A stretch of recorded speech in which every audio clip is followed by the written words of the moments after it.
E eu acho bacana também falar o seguinte, o que uma empresa pode fazer da mesma forma? Então, uma empresa que precisa de algo da universidade, não tem uma pesquisa, ou uma empresa menor que às vezes precisa de alguma coisa, mas não tem equipe de pesquisadores para fazer isso. Eu acho que esse é um outro ponto muito importante também. Como é que a gente pode lidar com isso? Das empresas, como é que ela entra na universidade podendo conseguir alguma coisa para benefício próprio, mútuo, em que a universidade também ganha e a empresa também ganha. Você tem alguma coisa nesse sentido aí para poder compartilhar com a gente? Sim, com certeza. A minha experiência é pequena em relação a isso, assim, a minha vivência, mas o conhecimento ele existe uma vez que eu estou dentro da universidade, né? Na época em que eu era graduando, ou até há uns 15, 20 anos, era muito difícil estabelecer essas conexões, essas parcerias, né? Porque a instituição era pública e não podia, ou tinha uma burocracia quase que intransponível para se associar de alguma maneira à iniciativa privada. Hoje em dia isso já está bem mais facilitado. Existem maneiras, existem convênios, formas de se estabelecer parcerias público-privadas, né? Tem vários termos, várias terminologias para isso, que não vem ao caso, mas hoje é bem mais simplificada essa forma de trabalho, né? A universidade pode receber, obviamente, dentro dos critérios legais, o fomento financeiro ou a contrapartida de empresas privadas, quer seja por infraestrutura, equipamentos e etc. e tal.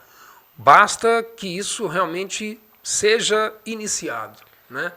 E nesse sentido, no que diz respeito ao que você comentou, Ronaldo, num primeiro momento, eu também tenho certeza que a maneira mais eficiente de se conseguir chegar na universidade é por meio dos intermediários aos quais você se referiu, como sendo as empresas, os integrantes da cadeia produtiva, né?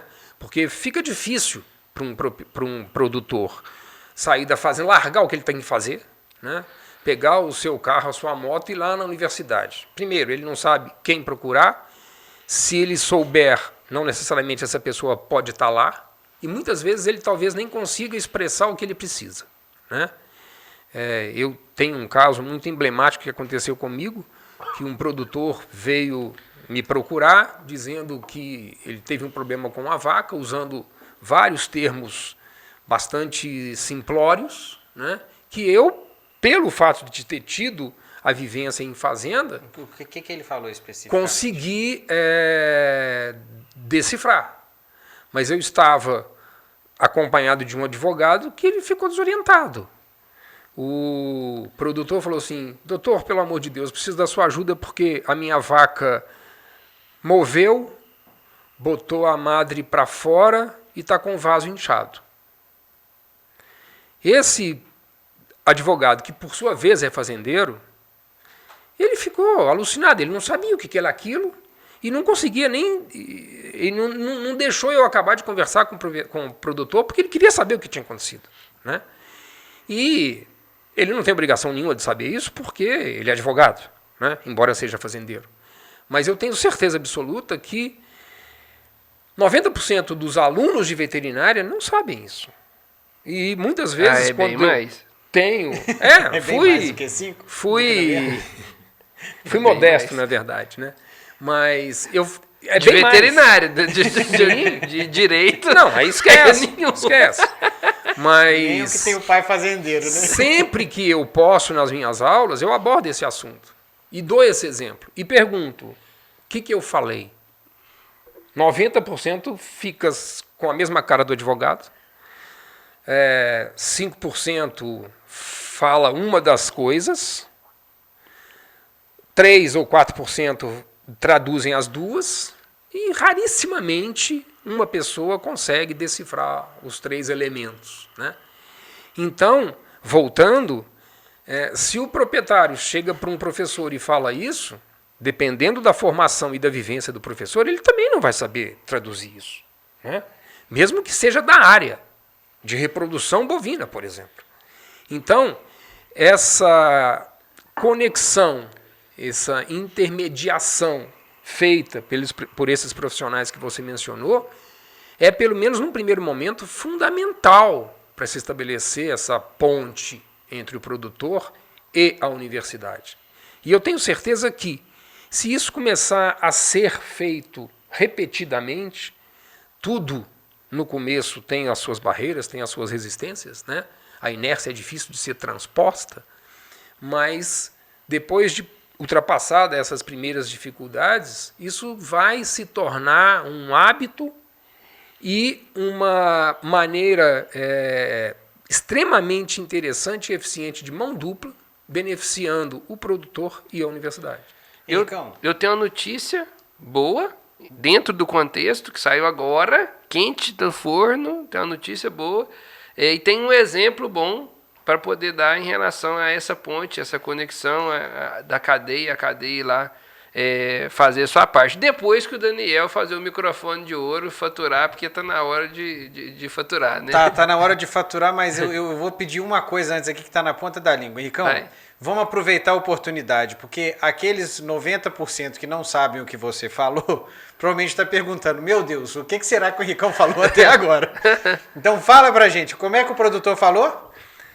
Minha vaca moveu, botou a madre para fora e está com o vaso inchado.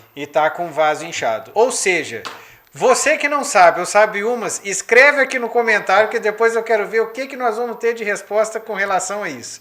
Moveu, botou a madre para fora e está com o vaso inchado. O que você pensa que é isso? O que você chutaria que seria isso? Porque falando dessa forma, a criatividade é bem grande, né? Então, dá o pause, vai lá, responde pra gente aqui nos comentários que eu tô doido pra ver. E agora a gente vai ativar a tecla SAP, o Google Tradutor da veterinária do campo, para vocês saberem o que aconteceu. O que eles queriam dizer, Ricão? Então vamos achar um outro tradutor que não seja eu. Ai.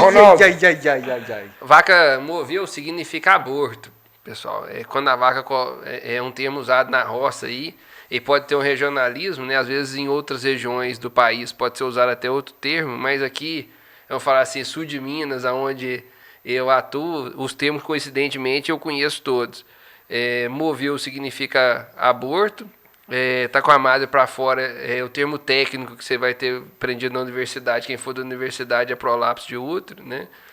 Vaginal, de útero, de alguma coisa. Pode ser prolapso vaginal, depende da intensidade que ocorreu o caso, mas basicamente, né, a vaca coloca o útero todo para fora ali, isso às vezes acontece pós-parto imediato, muitas das vezes acontece, prolapso vaginal, às vezes a vaca pode estar prenhe e ainda colocar ali, fazer uma reversão da vagina ali, ficando para fora, isso assusta muito os produtores, e muitas das vezes pode levar até o descarte do animal, que é um animal que tem isso, ocorre frequentemente, e tá com vaso inchado, né? Normalmente essa percepção, usa esse termo para a vagina da vaca do lado de fora ali,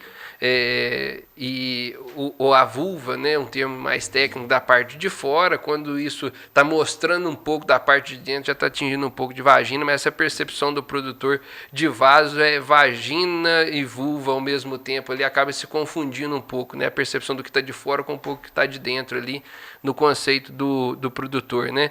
O vaso no sentido que fosse o canal, né? Canal vaginal, vulva é a percepção do que está de fora ali para ele.